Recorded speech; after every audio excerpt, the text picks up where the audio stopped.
ada lembaga pendidikan Islam awal zaman Nabi Muhammad. Pertama namanya Darul Arqam bin Abi Alqam. Ini adalah tempat salah satu sahabat Nabi yang ada di Mekah. Jadi sama dengan zaman sekarang. Mungkin yang ada di Sidomulyo ada ya yang proses belajar mengajarnya di rumah. Ada betul nih di Pak Ali ya, Mambaulu di Pak Ali, terus baru itu. Berarti sama dengan ini Darul Arqam, ngikutin Nabi Muhammad. Lanjut.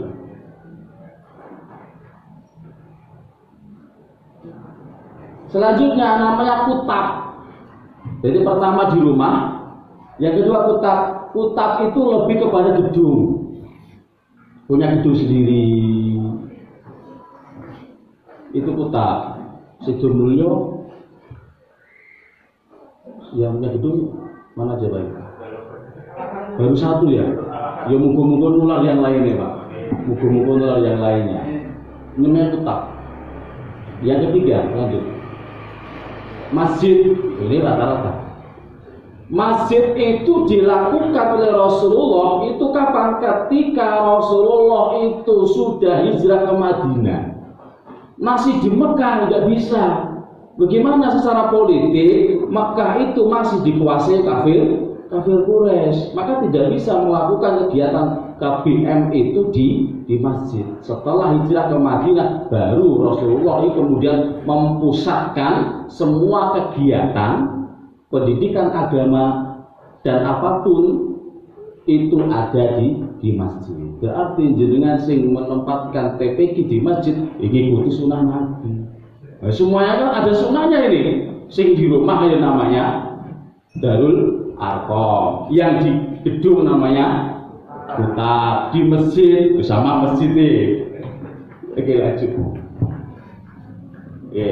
Sekarang loncat ke Indonesia. Indonesia sendiri bagaimana? Indonesia sendiri itu lembaga pendidikan Islam awal di Indonesia itu ada 4. Pertama masjid dan langgar. Sini langgar tidak terkenal. Sini kan musola Pak ya.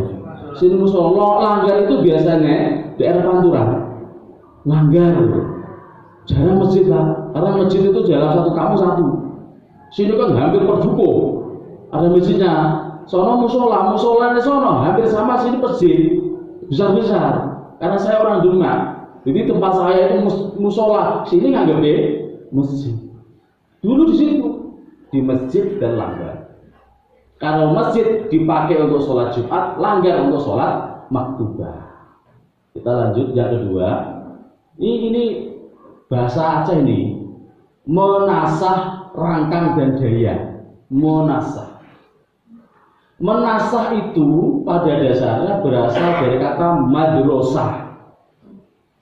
Lidahnya orang Aceh jadi menasah. Itu bahasanya bukan miunasa, enggak, macane monasa. Saya punya temen dulu S1 orang Aceh. Bacanya kalau to itu pakai T dan E dan O dan U, maka bacanya monasa.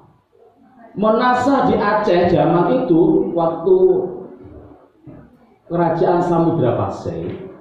Ini kalau sekarang level tingkatannya seperti SD, TPQ lah.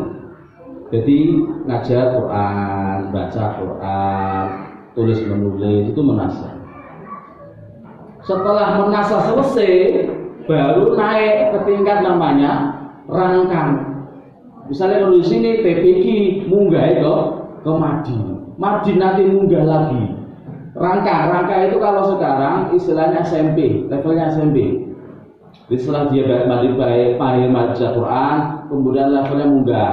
Baca kita fikih dasar, mabadul fikiyah, salahul muawanah dan sebagainya. Yang ketiga daya itu kalau sekarang seperti SLTA, ini lebih tinggi. Orang dulu dengan sekarang sama-sama level namanya daya, tetapi kemampuannya berbeda. Oke, itu di Aceh. Kemudian pesantren identik dengan di Jawa. Pesantren identik dengan Jawa. Pesantren itu pertama kali ada yang menyatakan ada di Pamekasan, Madura, tahun 1062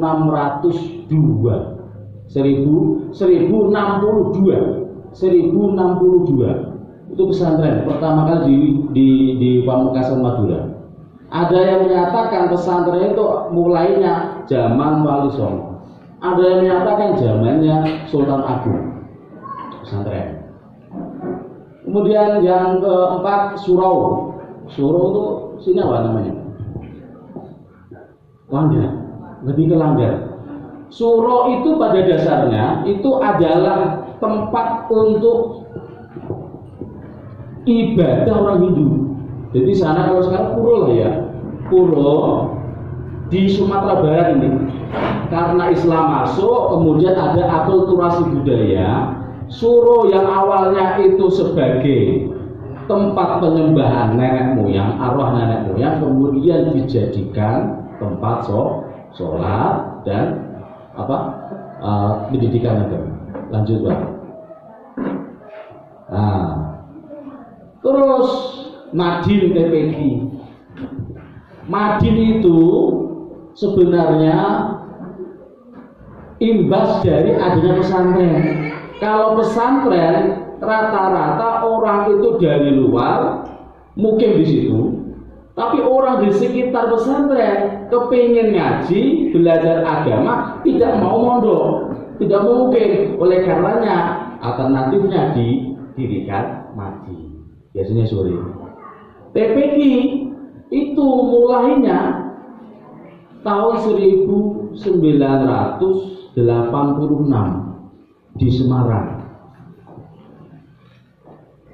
Namanya PPQ Raudhatul Mujawidin. Itu ada keterangan di situ. Raudhatul Mujawidin.